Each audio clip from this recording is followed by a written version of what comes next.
오늘 우리가 볼 말씀은 사무엘하 8장으로 넘어갑니다. 8장 1절부터 6절까지 보겠습니다. 그 후에 다윗이 블레셋 사람들을 쳐서 항복을 받고 블레셋 사람들의 손에서 메덱 암마를 빼앗으니라. 다윗이 또 모압을 쳐서 그들로 땅에 엎드리게 하고 줄로 재어 그 두 줄 길이의 사람은 죽이고 한 줄 길이의 사람은 살리니 모압 사람들이 다윗의 종들이 되어 조공을 드리니라. 르홉의 아들 소바왕 하다데셀이 자기 권세를 회복하려고 유브라데 강으로 갈 때 다윗이 그를 쳐서 그에게서 마병 1700명과 보병 2만 명을 사로잡고 병거 100대에 말만 남기고 다윗이 그 외 병거의 말은 다 발의 힘줄을 끊었더니 다메섹 아람 사람들이 소바왕 하다데스를 도우러 온지라. 다윗이 아람 사람 22,000명을 죽이고 다윗이 다메섹 아람의 수비대를 두매 아람 사람이 다윗의 종이 되어 조공을 바치니라. 다윗이 어디로 가든지 여호와께서 이기게 하시니라. 아멘. 자, 다윗이 왕위에 오른 후에 평화로운 이 시절이 있었을 거 아니에요. 그때는 왕국을 조직하고 발전시키는 그런 일을 주로 했을 거예요. 그러니까 그때는 이스라엘의 힘을 주변 국가들이 실감을 하고 이스라엘 공격을 못하는 거예요. 그러니까 이 네이치에 몰두할 수 있었겠죠. 그런데 그래도 이들이 계속 신경이 쓸 것 아닙니까? 그냥 마침내 다윗이 이들을 정복하도록 결심을 하는 거예요. 지금 나라가 가장 부강한 때니까. 그래서 그들이 이제 블레셋, 모압 이런 나라들의 이름이 오늘 본문에 나오게 되는 거예요. 그러니까 여기 먼저 1절에 나오는 그 후에 다윗이 블레셋 사람들을 쳐서 하는 말이 나오는데 이 그 후에라는 말을 우리가 일단 한번 봐볼 필요가 있어요. 그러니까 우리는 이 말을 보는 순간 여기 나오는 이 다윗의 정복 사업이 7장에 언급된 다윗의 언약 이후에 일어난 일인 줄로 착각할 수 있어요. 시간적인 걸로만 보면. 근데 사무엘서가 그렇게 시간적인 걸로 쓰여지지 않았다 그랬잖아요. 만약 그렇게만 생각한다면 다윗이 모든 대적을 파한 후에 평안히 궁에 거했을 때 다윗 언약을 받았다고 한 7장 1절에 문제가 생겨야 되잖아요. 따라서 우리는 여기서 이 그 후에라는 용어, 이 단어를 반드시 시간적인 전후 관계를 의미하는 말이 아니라는 것을 발견하게 되는 거예요. 사실 이 말은 서로 다른 두 내용을 연결시켜주는 단순한 접속어로 많이 사용됐다는 것이죠. 사실 다윗이 이 언약을 받은 때는 여기에서와 같은 정복 사업이 성공적으로 끝난 다윗 통치의 말기일이라는 것을 이미 언급한 거 있잖아요. 또 어떤 사람들은 여기 나오는 정복 사업은 5장에 이미 언급한 바 있는 예루살렘 정복 사건 이후의 일이라고 주장하기도 한단 말이에요. 어쨌든 우리가 이런 것도 한번 역사적인 사실로 그 시간을 한번 추측해 볼 수가 있다는 것이 중요한 것이죠. 그리고 여기 나오는 메덱 암마라는 지명이 있어요. 메덱 암마를 빼앗으니라. 이 메덱 암마는 재미있는 게 어떤 한 지명 이름이라고 생각하기보다는 블레셋 사람들에게 속한 여러 성읍을 다 합쳐서 부르는 말이에요. 즉 메덱 암마라는 단어의 의미는 어머니의 굴레라는 뜻을 가지고 있다. 그런데 고대 근동 지방에서는 한 나라의 수도를 가리켜서 어머니라고 불렀거든요. 또 성경에도 한 나라의 수도의 통치를 받는 주변 성읍들을 그 수도의 딸들이라고 기록하는 것들을 볼 수 있어요. 대표적인 것이 여호수아 15장 45절에 나오는 말씀이에요. 이렇게 볼 때 이 어머니란 용어가 의미하는 바는 블레셋 사람들의 5 성읍 중 주도권을 장악했던 가드를 가리킨다 하는 거 틀림없다고 해석을 합니다. 그리고 또 여기 나오는 굴레라는 말, 굴레가 뭡니까? 누군가에 종속된 상태를 의미하지 않습니까? 따라서 이 말은 가드에 종속된 블레셋의 4 성읍들, 구체적으로 가사, 아스돗, 아스글론, 에그론, 여호수아 13장에 이 말이 나와요. 그것을 의미한다는 거죠. 이 도시들을. 그래서 이상과 같은 사실에 의거할 때 결론적으로 다윗이 메덱 암마를 빼앗았다 하는 말은 다윗이 블레셋 사람들의 연맹 도시들, 즉 수도인 가드와 나머지 네 성읍을 다 빼앗았다는 의미라고 볼 수 있는 것이죠. 그러므로 이날의 다윗의 승리는 블레셋에 대한 완전한 승리였다고 보는 거예요. 큰 어마어마한 승리를 거둔 거예요. 그리고 여기 블레셋이 가장 먼저 나오는 이유는 뭐겠습니까? 다윗 이전까지 이스라엘은 블레셋에 조공을 바쳤어요. 숙적이에요, 숙적. 마치 대한민국으로 따지면 일본 같은 나라예요. 일본, 중국 이런 나라예요. 그 나라를 물리쳤다는 거예요. 이게 역사적으로 엄청난 사건인 거예요. 이렇게 블레셋을 물리치고 또 어떻게 합니까? 그다음 모압을 칩니다. 2절 보세요. 다윗이 또 모압을 쳐서 그들로 땅에 엎드러지게 하고 줄로 재어 그 두 줄 길이의 사람은 죽이고 한 줄 길이의 사람은 살리니 모압 사람들이 다윗의 종들이 되어 조공을 드리라. 약간 무시무시한 얘기가 나오죠. 모압은 우리가 많이 들어봤죠. 사해 동쪽에 위치한 그런 나라예요.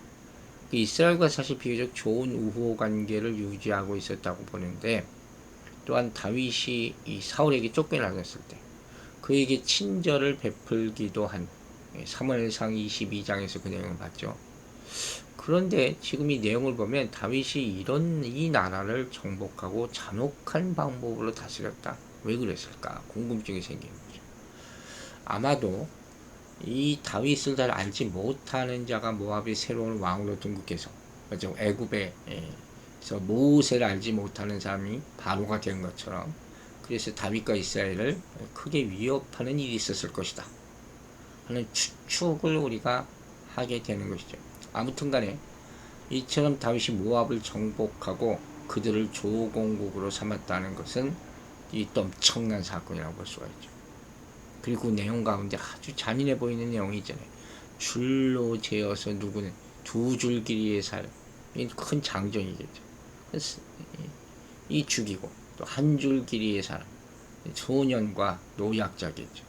이 사람은 살려주고, 그 싸움에 임할 수 없는 자들은 살려주고, 싸움에 임할 자들을 죽여서 모압 사람들의 씨를 말리지 않으면서도 그들의 세력을 약화신겨, 이렇게 볼 수 있는 거예요. 또 어떤 주석가들은 다윗이 모압 사람 3분의 1은 죽이고 3분의 1은 살려주었을 것으로 추측하고 있죠. 이 유대 전승은 이런 행위를 다윗의 정당한 복수였다고들 주장을 합니다. 즉 이렇게 할 수 있는 근거로 하나 드는 것이 뭐냐면 유대 전승인데, 그게 정설은 아니라는 거예요. 정사는 아닌데 어떤 얘기가 있냐.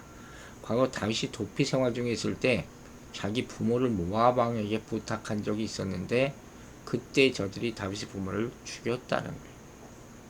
그래서 그 원한을 지금 갚은 것이다. 뭐 그런 이야기가 있다는 것도 흥미롭게 우리가 한번 생각해 볼 만하죠. 그리고 그 다음엔 뭡니까? 바로 또 이 소바왕 하다데셀, 이들을 쳤다.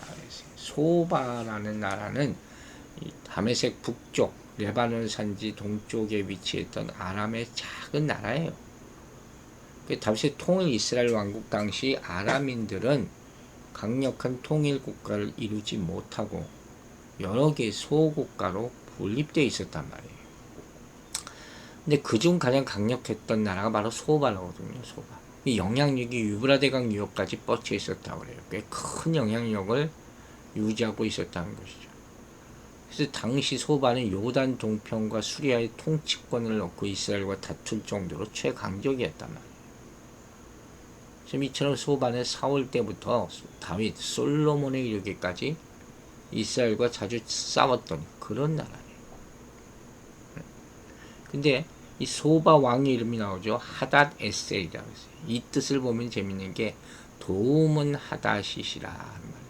하닷이 뭐냐면 당시 수리아의 태양신 이름이 하닷이에요. 그럼 여러분 알겠죠. 그들이 이방신을 숭배하던 자들이었다 하는 것을 명백히 나타나는 거예요. 근데 이들이 어떻게 했어요? 자기 권세를 회복하려고 유브라데강으로 갈 때, 이게 무슨 얘기냐면 이 자기 동맹군들이 다윗과의 전투에서 졌단 말이에요. 그 수치를 느끼고 하다데셀이 다시 군사를 모집해서 다윗에게 도전하고 있는, 싸움을 하고 있는 지금 그런 형국이라 하는 것이죠.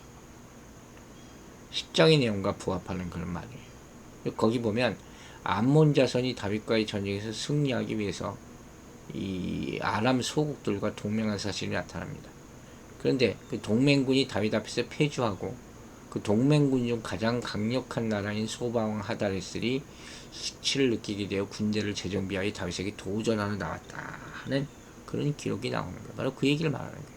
그런데 그에게서 4절 보세요. 마병 1700명과 보병 2만 명을 사로잡고 병거 100대의 말만 남기고 다윗이 그 외의 병거의 말은 다 발에 힘줄을 끌었다. 발에 힘줄을 끌어버렸다. 왜 이렇게 했을까 하는 거예요. 바로 하나님의 말씀, 신명기 17장 16절의 말씀을 존중하였기 때문에, 즉 일찍이 하나님께서는 이스라엘의 왕된 자는 말을 많이 두지 말라. 왜 그랬을까요? 하나님만 의지하라는 거죠. 군사에 많고 적음, 힘에 의지하지 말라는 거예요. 또 다메섹의 아람 사람들이 소방 하다레스를 도로 또 봤어요. 그러니까 다윗이 아람 사람을 2만 2천 명을 죽여. 하여튼 주변에 있는 나라를 다 죽여버렸네. 다 망하게 만들었네. 솔로몬 당시에는 이들이 하여튼 계속 그 이스라엘 주변을 침입하고 힘들게 만들었다는 거예요. 그리고 6절이 중요하죠. 다윗이 다메섹 아람의 수비대를 두매 아람 사람이 다윗의 종이 되어 조공을 바치니라. 다윗이 어디로 가든지 여호와께서 이기게 하시니라. 이 말씀을 하려고 이제까지 이렇게 배경을 장황하게 설명을 합니다. 어디로 가든지 아람 사람들이 조공을 바쳤다. 전쟁에 패배한 나라는 당시 다 승리한 나라에게 조공을 바치죠. 충성을 맺죠. 조공을 바침으로써 불가침 조약을 보장받을 수 있는 것이죠. 강대국이 약소국을 대하는 그런 방법이죠. 자주권을 지키기 위해서는 어쩔 수 없는 그런 방법이에요. 나라의 명맥을 유지하고 왕을 잡아가거나 죽이지 않고 그렇게 하기 위해서 행하는 그런 일이죠. 근데 여기 우리가 이제까지 본 것처럼 다윗이 유브라데강 유역에서까지 세력을 떨치고 있던 아람족을 정복하면서 다메섹에 수비대를 두고 또 그들로부터 조공을 받게 됐다. 이 사실은 일찍이 하나님께서 아브라함에게 주셨던 언약의 성취라고 보는 거예요. 왜냐하면 창세기 15장에서 하나님께서는 장차 이스라엘 지경이 유브라데강 유역까지 이를 것이라고 약속했다. 이런 말을 보면 소름 끼치는 거죠. 성경을 자세하게 보면 볼수록 하나님의 위대하심을 우리가 알 수 있는 게 대충 봐서 어떻게 알겠어요? 그 언제 인정하겠어요? 우리가 주일에 이제 10계명을 막 시작하지 않았습니까? 그 10계명 꼭 달랑 10개 달달 외우라고 주신 게 아니라 모든 포커스는 하나님께로 가는 거예요. 우리가 오늘 이 본문을 보면서 몇 가지 마지막에 생각해 봅니다. 다윗은 평생 동안 전쟁한 그런 왕이에요. 그러니까 손에 피를 묻혀서 성전을 세우지 못하게 되지 않습니까?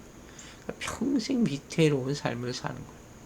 그러나 오늘 6절에 나왔듯이 하나님께서 승리를 주시고 그를 위험으로부터 보호하신 것이죠. 그러니까 이런 보호하심과 돌보심, 이게 시편의 주제예요. 대부분 시편의 주제. 그러니까 여러분 인생이 험하다고 그렇게 낙심만 하지 마세요. 하나님을 찬양할 수 있는 계기가 될 수 있는 거예요. 고난이 유익이라 우리가 배웠죠. 바로 그런 거예요. 다윗같이 이렇게 이스라엘 역사에 있어서 사방의 나라를 제압하고 수비대를 두고 강대국으로서의 모습을 나타내고 영향력을 끼친 적은 없었죠. 그의 아들 솔로몬 때는 문화가 많이 번영했죠. 이미 다윗 때 이런 군사적인 일은 다 행한 거예요. 그 아까 말했듯이 바로 이 창세기 나오는 약속. 세계에 뛰어난 민족이 될 것이라는 약속. 그게 이제까지 지켜지고 있잖아요. 유대인 세계를 지배하는 민족. 성경적으로 볼 때는 소름 끼치는 얘기예요.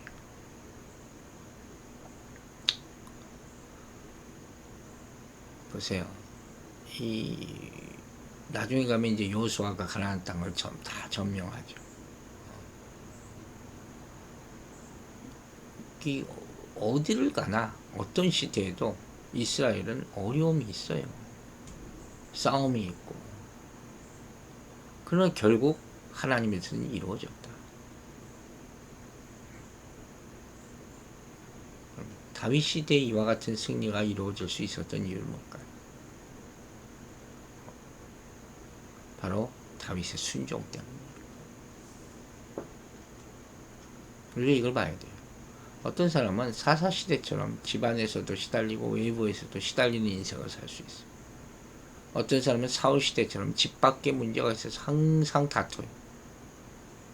또 어떤 사람은 남북조 시대처럼 갈라져 살아. 또 어떤 사람은 포로 시대처럼 집안이 폐허가 되어서 잡혀가서 사는 운명적인 사람도 있어요. 그리고 또 어떤 사람은 다윗처럼 통일되어 집안과 집 밖이 평안하여 사방으로 뻗어나가는 그런 인생을 사는 사람도 있어요. 이 모든 것이 다 하나님의 은혜가 임하고 나서 주어지는 것이다. 이게 하나님의 때예요. 이게 오늘 말씀의 결론이에요. 하나님의 말씀을 순종하고 은혜 받기를 먼저 구하세요. 그럼 그 후에 평안이 오게 될 것입니다. 기도하겠습니다. 하나님 아버지 감사합니다. 오늘 아침부터 많은 또 일이 있었지만 그 사단의 방해와 공격들을 이겨내고 다시금 평안하게 하심을 감사드립니다. 오늘 말씀을 보면서 우리 인생도 여러 가지 시대를 거쳐야 함을 깨닫게 하심을 감사드립니다. 그러나 이 모든 일들을 지나고 인내로서 연단으로서 이겨내고 하나님께서 주시는 은혜와 소망을 다 받게 될 때 비로소 우리가 승리하고 평안을 누리게 될 줄로 믿습니다. 온전한 그 기쁨을 얻을 때까지 우리가 인내로 이겨내게 하여 주시고 하나님의 뜻에 더욱더 순종하며 기다리며 하나님의 온전한 성취를 우리 인생을 통해서 이루는 것을 소망하게 하여 주시옵소서.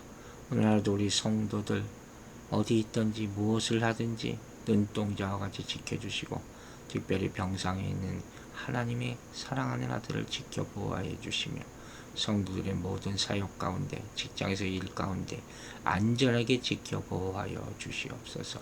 성령님께서 함께하여 주실 줄로 믿사오며 예수 그리스도의 이름으로 기도했습니다. 아멘.